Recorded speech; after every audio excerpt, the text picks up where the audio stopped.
Right, switch big out on some work then, mate. Yeah. Probably get that on the bench next, to be fair.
Welcome back to the channel. Today we have got this R1 Gen 1 carbed model. So basically, customers booked it in because it looks like it's overheating. Now I've test ridden this bike prior to putting it on the bench. My initial feeling was maybe the fan wasn't kicking in. But it actually is, but it's not kicking in until 110, which is too high. It should be kicking in about 104. Now, there's a few little scenarios it could be. Could be that the temperature gauge is reading wrong, or it could be the thermal switch on the radiator which switches the fan on and off. We've got both switches, so we're going to dig our way into it, replace both, do a coolant flush the radiator, and then we'll take it for another ride and see when the fan kicks in and when it stops. So basically it's kicking in at 110 and it's coming off at 99. Now it should be kicking in at 104. 110 is a little bit like on the high side, isn't it, Ash? You know, that's getting into danger zone. So let's crack on, let's get into it and see where we go. Actually, one more thing, we have got a few little jobs to do on it as well. So basically the indicators are flashing too fast, which is pretty much sure it's the relay. So we'll have a look at that. And also we've got to put an air filter in it. Not groundbreaking, but we could, you know, incorporate into the video and show you guys how to change your air filter on this model. Maybe you want to put a K&N in, which is what we suggest. So keep tuned and let's crack on. Let's get this done.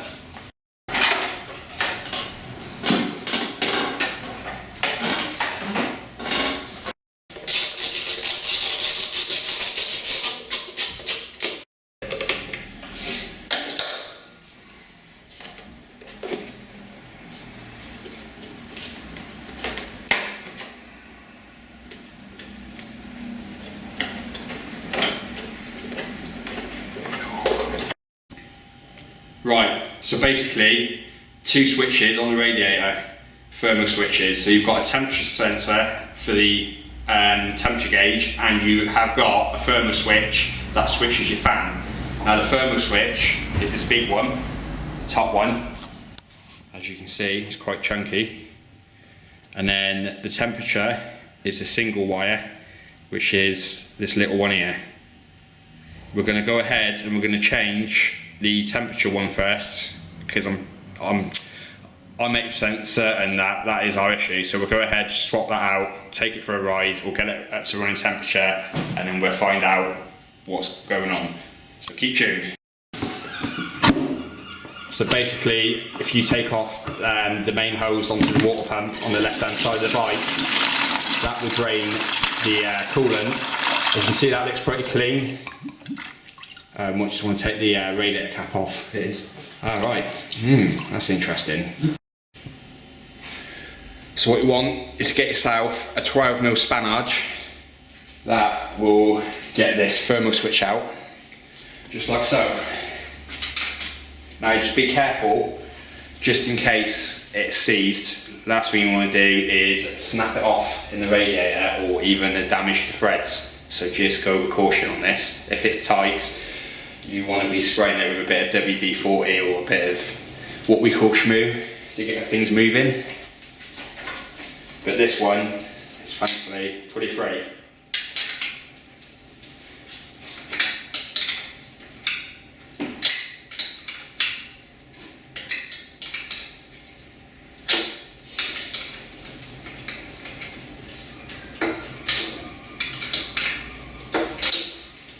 Comes out just like that.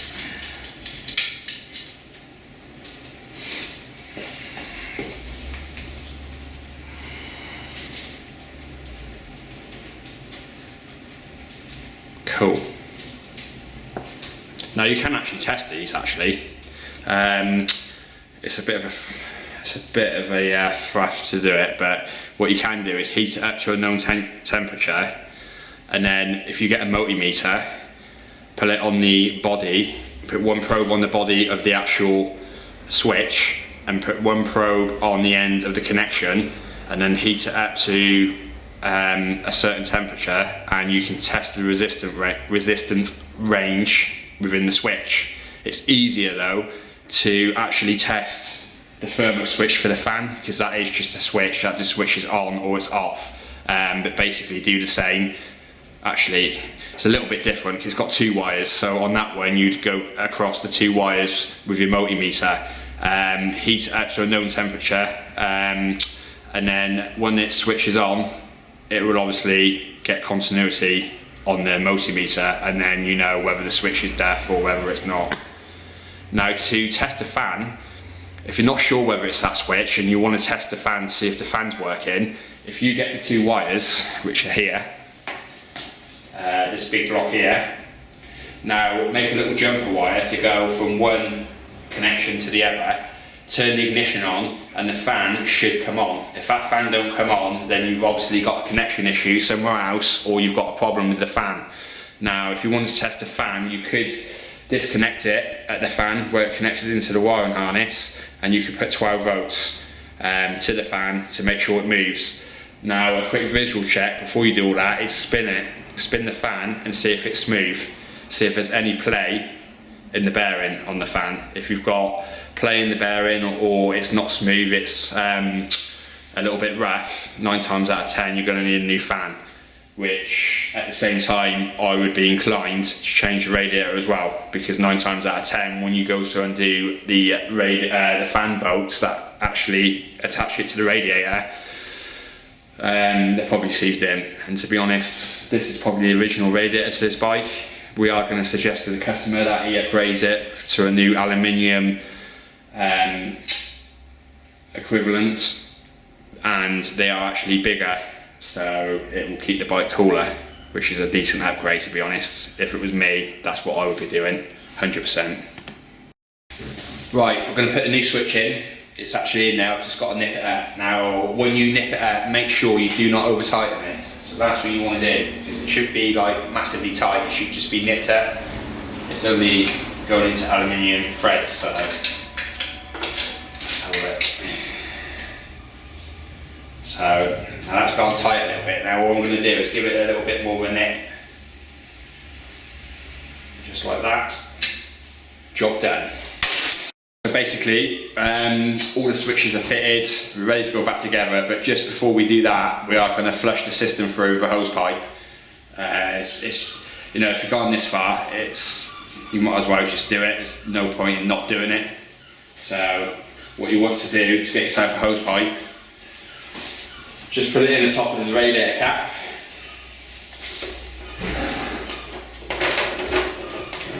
Like that. Yeah, go for it, Ashlar. Turn the pipe on. And this is where we get flooded. Now, let me just get that camera. So basically, you can see it's flushing through the whole system.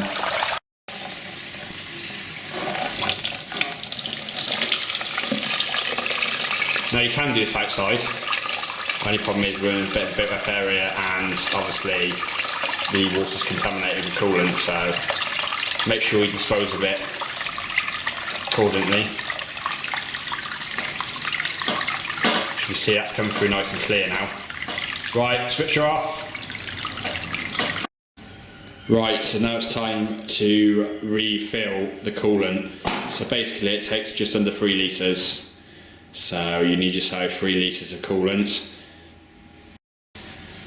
Right, so now what you want to do, once you top the radiator off, is just run the bike for a few minutes to circulate the coolant around the engine, which will allow you to put some more in.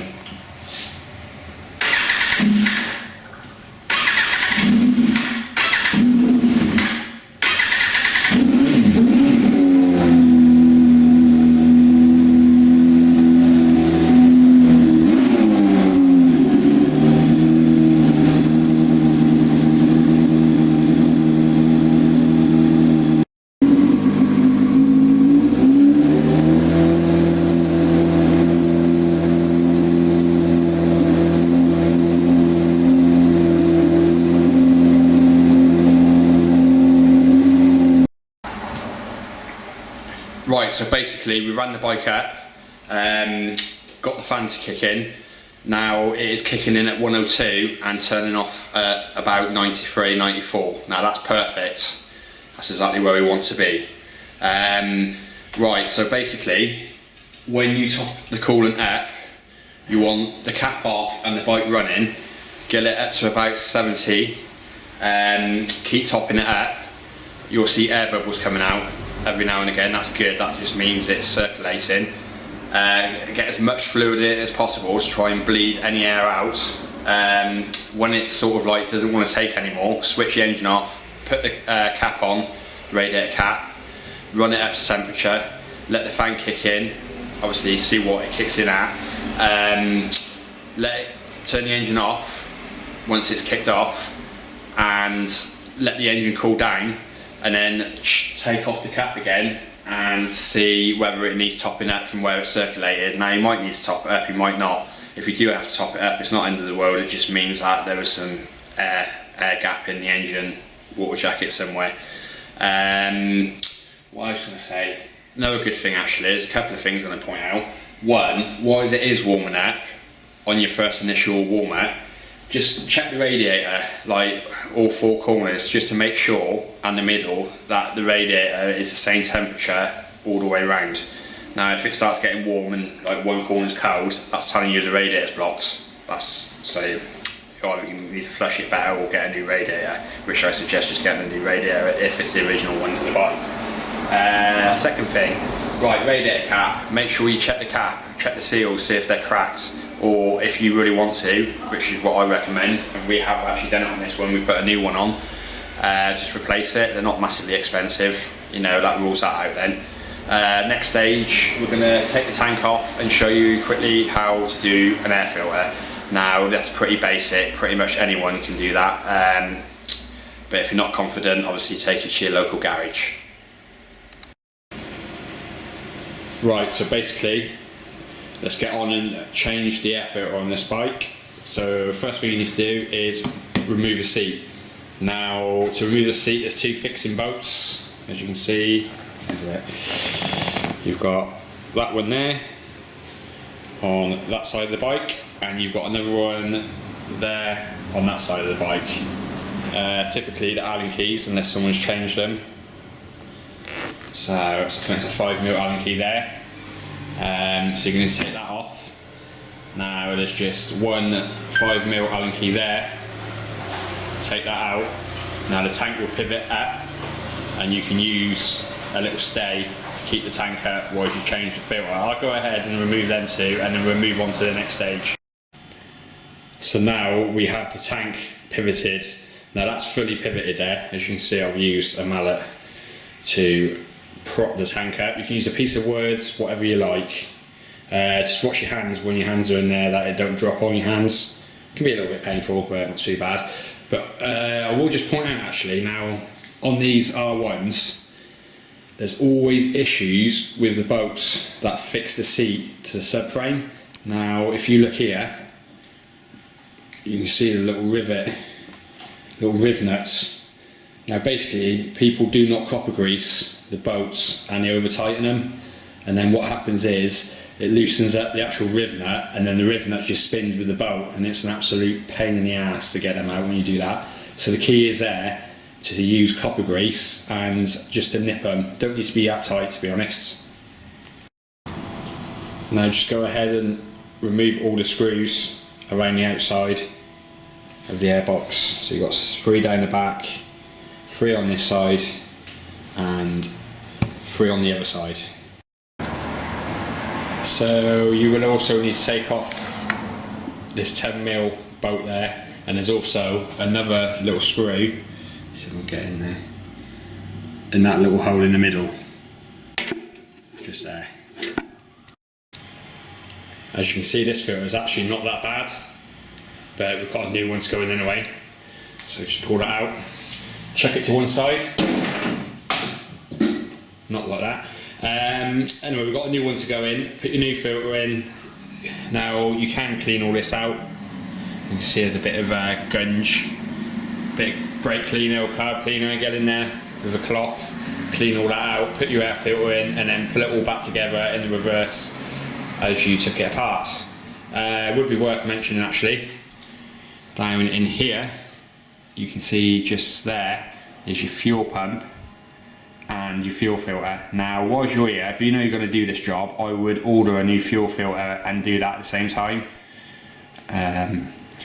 So yeah, that would be well worth doing, to be honest. No point going that far and not doing it. But I'll get this done, get it put back together, and then we'll quickly do the flasher relay. Right, so the relay is under the seat, just there, just pull it out.